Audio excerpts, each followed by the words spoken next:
Hello everybody, this is your girl Mz Good Newz right here with Let's Talk Good Newz talk show. Make sure you tune in every Friday at 8:30 a.m. And this episode is brought to you by Belly Soul Food Diner, the taste that hits the spot. I eat at Belly's. The taste that hits the spot. Action.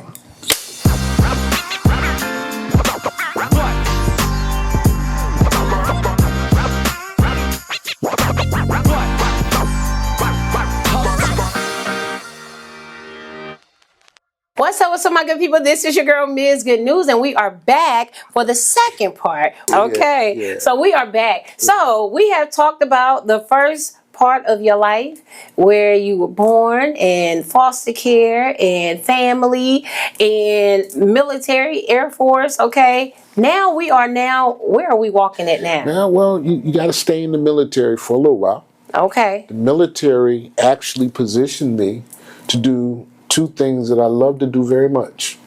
Number one, I love the sciences, so the military gave me that skill where I'm a medical laboratory technician. I got tongue-tied. That's all right. Medical laboratory technician. Mm-hmm. And without me, the doctor was guessing. That's what I always say.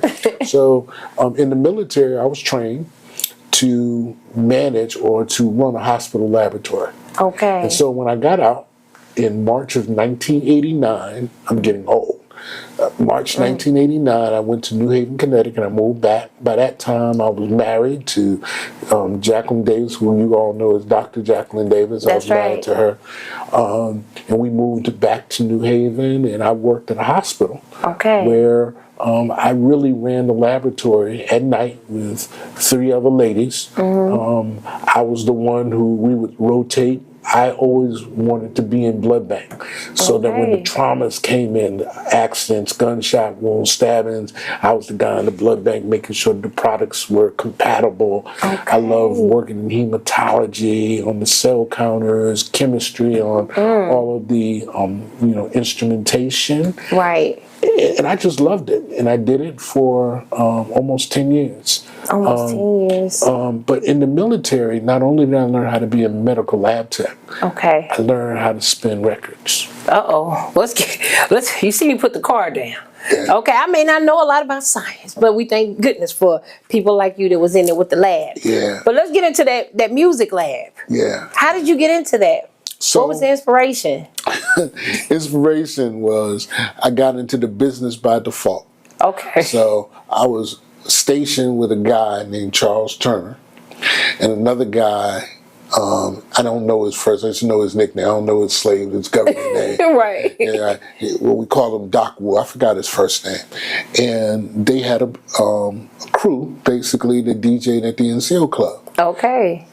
They just had some rough edges in talking to the management of the NCO Club. Then here I come. I said, I got it, fellas. Let me go. So of course. I go and I talked to them about giving us a night. Okay. And because I couldn't spin or anything, I just get on the mic and rock the party and do whatever. And I was more like DP that hangs out. Yeah. Shout out to my son, DJ Trells. Yes. I was more like DP. I was the host. Basically. Okay. And it went well. But then something happened. Charles says, hey, I'm going to get out the crew now. But he was the only one who could spin, and he was the only one that had turntables. And he said, I'm selling my equipment. So I went to the local vendor. I can't remember the name, but I went to the local vendor, bought me a set of turntables, bought me a mixer, bought me speakers, and I said, we're going to keep this contract. And that's the business. I just listened, and then I met a guy. I would try to mix. Now, I was ahead of the game. Right. Because back then, I would make something up called a mix sheet. I would say I have to put the turntable on -2, one turntable on -2, and another turntable on -1, and these 2 records go together. Much like what the new DJs are doing today. Right. They're not mixing by ear. Right. Then I met a guy from Los Angeles, San Bernardino area, right? His name was Herb Hawkins. Herb was the baddest man I ever heard on turntables. The baddest. And Herb said, nah, you got to get rid of that mix sheet. And one day he took the mix sheet, took it, said, you're going to learn how to do it right. And he taught me how to mix on beat and on count. And that put me ahead of the game. And I was always creative because I would be in the club dancing, saying, man, he should mix this with this. And then by the time I got on the turntables, yeah, we were forced to be reckoned with. Y'all heard that? Yeah. Dr. Davis said he had a line. He had a line. By the time I moved back to New Haven, right. I got into the club business. I went to one club, and he told me I had the best DJ in town. And I said, well, let me leave you a tape. And then I came back the next week. Everybody dancing, but they dancing to my tape. Now, for the people who don't know about tapes, because cassette tape, they gotta know. You don't. If you don't know about the cassette tapes, okay, that was a thing. That was before DVD. That's right. Yeah, that was before MP3. That was before all of that. Yeah. And they used to record and put it out there. You bring your tapes around and you pedal your tapes. So that is amazing because when you're talking, that's where the term mixtape comes from.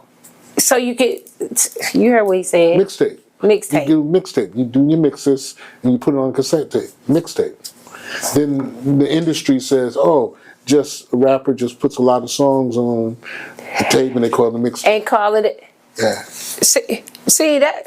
Kudos again to your mom that told you to read them books. That's why your mind works like that. Even when you were talking and you was like, yeah, I wrote the formula down. I'm like, okay, that's the science part of him. And then somebody comes in and say, no, we don't look at that sheet. I'm gonna show you to do it the right way. So now it seems to be that you have the ability not to just remember things, and you have a good memory, a great memory, but also to be in it and authentically just feel whatever it is you're supposed to feel at the same time. That's pretty amazing. Have you ever seen it like that? I can't say I haven't. I'm sure that there are others that have executed that, but I make my wife and children mad because we'll go out to dinner and they'll pull out the calculator. I said, it's $12. And they go, how do you know? I said, it's 20%. And then they'll say, then my daughter go, it's $11.96. Right. He's right again. He's right again. Yeah, but I love science. I love math. I mean, even now in my current role as president, when I talk to areas on campus, right, I use math to predict where we're going to land for enrollment. We'll talk about that a little later. I use science to make predictions. That's right. Because that's what you use it for. You test your hypothesis. Like you said, numbers don't lie, right? Numbers don't lie. Numbers don't lie. Numbers don't lie. So, and there's a reason why they say test your hypothesis. What's the reason? Give it to us, Dr. Davis. Because you don't know what's going to happen. That's right. When you actually test it.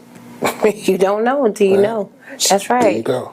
So tell us, okay, so we know you got into the military, the army. Now I'm gonna say you done lived many lives already. So with that skill of spinning the records. That's right. In New Haven, where I'm from, I told you that the hottest club in the city turned me down. Right? They turned me down and said they had the hottest DJ, but I gave him a tape. And then when he saw everybody dance with my tape, he wasn't ready to, he says, this guy's been loyal to me.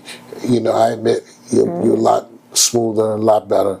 I like your music, but this guy has been with me, man, and I'm going to stay with him. So I said, okay. I said, if you don't hire me, I'm going to compete with you. He said, you can't compete with me. So this is funny. The Hood Club, there was a club called the Elks Lodge. It was a Hood Club. It was right on the corner of Dixwell and Webster in New Haven, Connecticut. Shout out to the Elm City stand up. That's right. The corner of Dixwell and Webster was the Elks Club. I went there and, someone, I'll tell you about that, someone made a phone call for me. Okay. It was my biological mom, and I'll tell you how we got reunited, and it was shortly after we got reunited that she makes this phone call for me. It says, my son's a DJ, you need to let him come in and hear you. So I go in, and I'm playing, right? Man. The guy says, let's hire him. We're going to give you every Friday and Saturday. I went from having nothing to having a whole weekend, Friday, Saturday, Sunday. But a lot of people weren't coming. Okay. But then word of mouth happened, and then the luckiest thing ever happened in my life. My second week, a guy from WYBC Radio named Rick Robinson, you know, he would do a live show on Saturday. He came in Friday night and he heard me. And he said, "Can you do that live?" I said, "Yeah." He said, "I want you to come down to the station." So I brought my coffin down to this coffin. There's the two things that have your turntables and mixer in it. That's right. Put it on my shoulder. Right. See, I don't have the little stuff like they have now, right? Right. I had the coffin, and I went in and bought my monitor, right? And I did a live show for my monitor on the radio, and he broadcasted it live, make it or break 'em. Wow. And man, I got 7 makes. Yeah. And so be careful who you turn down. He said, "You can hear him every Friday." Where you playing now? I said, "Friday and Saturday night at the Elks Club." The very next weekend, there was a line around, there was a short line. Friday night. On Saturday night, it was a long line around. Man. Yeah. And I would just go to work. So would you say that was like just the blessings of being at the right place at the right time? Remember I told you in the last segment, Right. God ordains, orchestrates, and orders everything. And when we get that in our minds, that there's nothing that we do, that he ordains it or orchestrates it and orders it. That's right. And so that got me started. There was a line around the club. And then I said, man, I'm grinding. I mean, right. People are coming Friday and Saturday night. I've shut down clubs uptown and downtown. And I went to what they call the exalted ruler, it's outside. Right. And I went to him and I said, "Hey, I'd like to talk to you about a pay raise." He said, "Nah, these people don't come to hear you. They come here." It was almost like that scene in Prince. "Nobody listens to your music." Purple Rain. "Nobody listens to your music but you." Yeah. So basically he told me at the time that he didn't feel like I deserved a pay raise, that the people didn't come there for me. They came there because the club was nice and safe. I said, I never forget what I told him. What you tell us really rude. I really should have been sent to timeout. I said, the place is nice. I said, it smells like Newports, and it's dark in here. It looks like a candlelight club. It's so I shouldn't have told him that. That was bad. He really fired me. Oh. He asked me to get my turntables and my records and go. It had to go. I had to go. That didn't stop you though. Did you keep DJing? 2 weeks later. Okay. Shout out to Soundstage. I had some friends that I would rent equipment from, right? Named Kurt and Carl Kiesler. They ran Soundstage. And I went to them and told them that I was going to buy some more equipment. So I bought some new equipment. Okay. And I said, I'm getting ready to take my show on the road. So That's right. rented the ballroom at the Elks upstairs. But that didn't work out. Oh, it didn't work out. It didn't work out.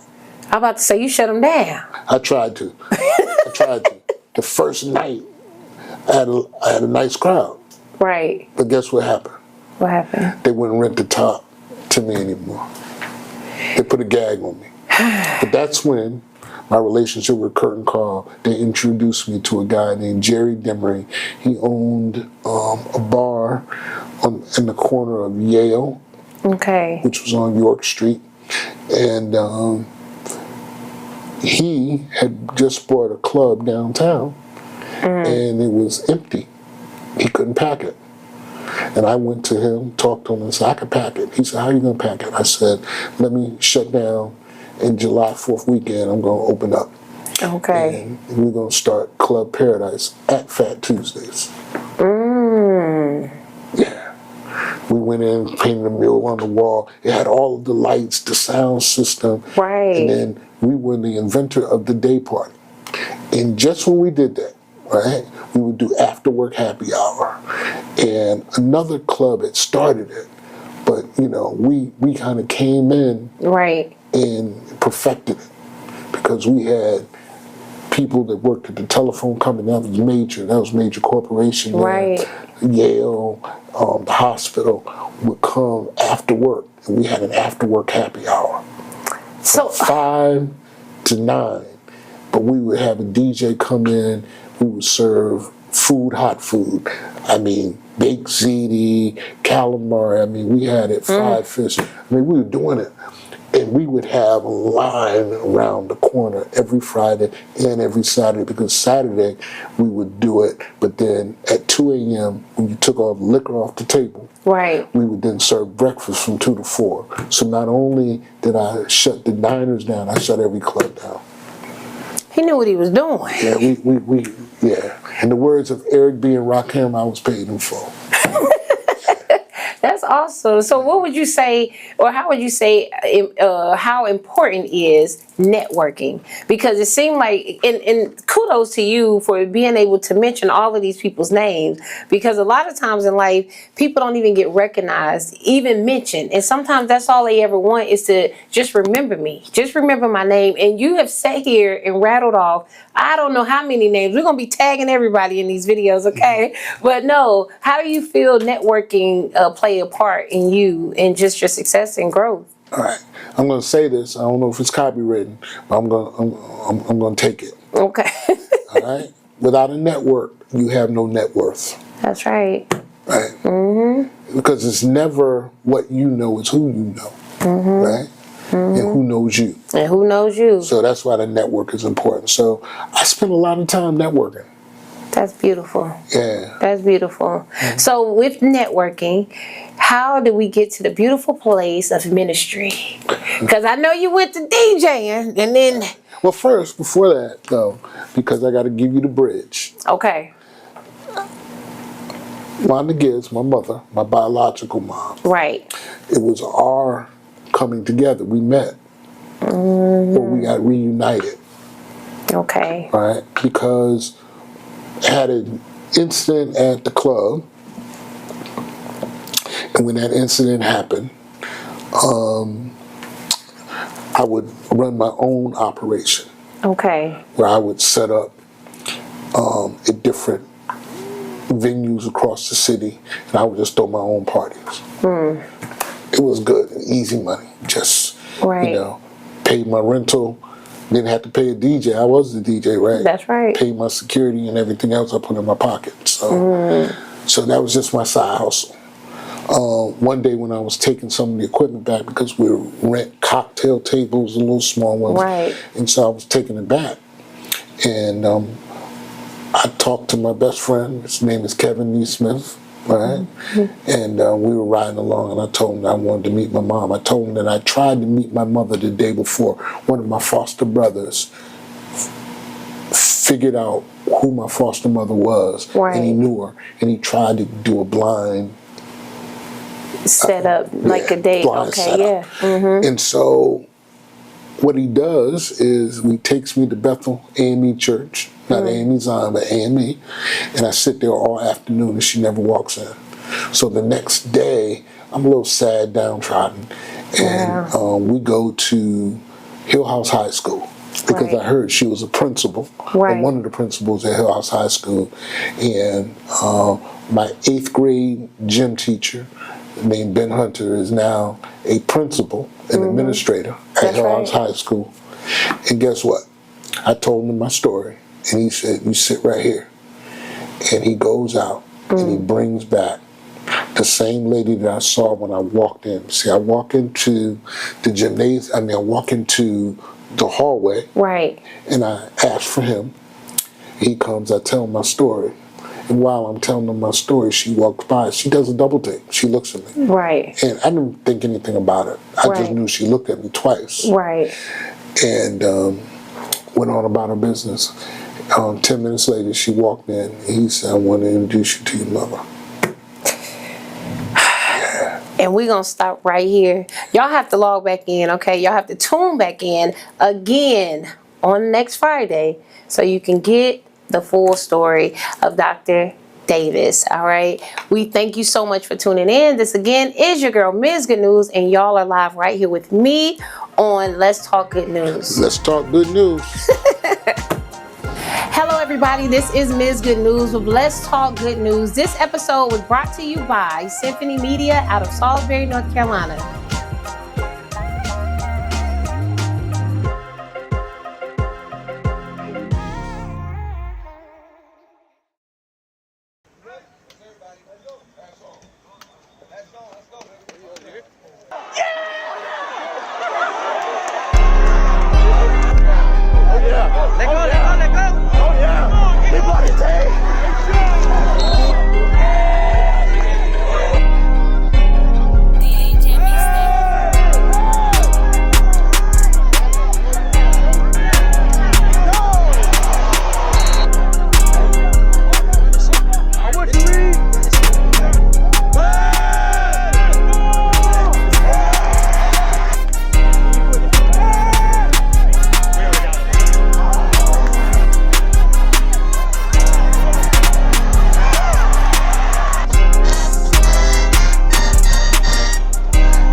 Hey, my name is Pastor Derek Hawkins, and we would love for you guys to join us at Promise City Church, 500 Lincolnton Road.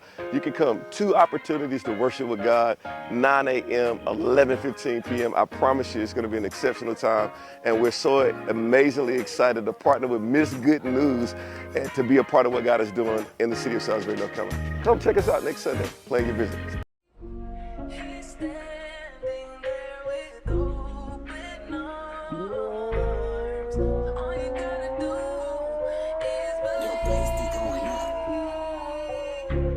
At Livingstone College, every student has a story. Some of us are the first in our families to ever do this. Others have carried the legacy of those who have walked these halls before us. Every story is different. But we need to be seen, heard, and understood. This is more than a conversation. It's about the moment that connects us, even when we come from different places. It's how a small conversation turns into community. It's how new beginnings feel like moments that will last a lifetime. And moments with friends turn into memories with family.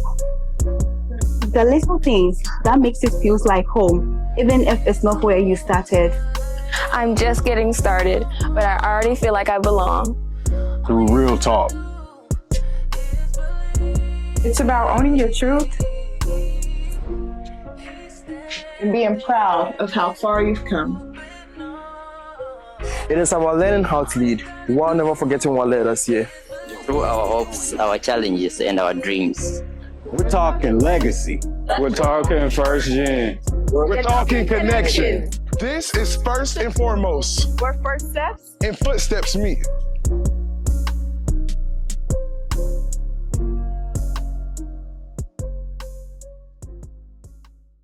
Hello, I'm Dee Dee Wright with the West End Neighborhood Organization, known as We Know. And we are very excited about an event that's coming up that Yvonne will tell you about. Yvonne? Thank you, Dee Dee. And kudos to We Know, because with We Know community. And I am Yvonne Dixon. I am also Senior Director of Health Equity in the Office of Health Equity and Community Health with Novant Health. We are very pleased to partner with Livingstone College and also with the West End Neighborhood Organization to bring to you It Takes a Village to Achieve Healthcare Equity for All. This is taking place on the campus of Livingstone College on September the 27th. That is Saturday, September the 27th. And this event is to share with the students, high school students as well as college students, about healthcare and those careers that are a part of healthcare that they see and then careers that they don't see. So I'm going to push it on over to Naila McDowell, who will share more about what you will experience on Livingstone's campus. Thank you so much, Miss Yvonne Dixon. I am excited to be here. Again, I'm Naila McDowell, the Associate Vice President of the Career Readiness Institute at Livingstone College. We're doing some amazing things under this leadership with Dr. Davis, and this is an example of one of them. It takes a village. It brings exposure, access, and opportunity to our students, to our community. To see folks that look like us in the healthcare industry is amazing, important, and game-changing. Again, it is happening on September 27th. At 10 o'clock to 3 o'clock on the campus of Livingstone College. We're inviting the community, we're inviting high school students, and of course, Livingstone students will be in the building because this is such an amazing event and opportunity we don't want anyone to miss out on. So scan in that QR code to register for our event. Again, that is Saturday, September 27th from 10 to 3 on the campus of Livingstone College. We cannot wait to see you there. Who you with? LC! What's up, my good people? This is your girl, Mz Good Newz, and I have an invitation just for you. Do you have a story that inspires, uplifts, and brings a smile? Then come and share it on Let's Talk Good Newz, the talk show where we celebrate positive people and powerful stories. This is your chance to shine, spread your good vibes, and let the world hear your good news. Want to be my guest? Contact us at www.mzgoodnewz.com and let's talk about your good news.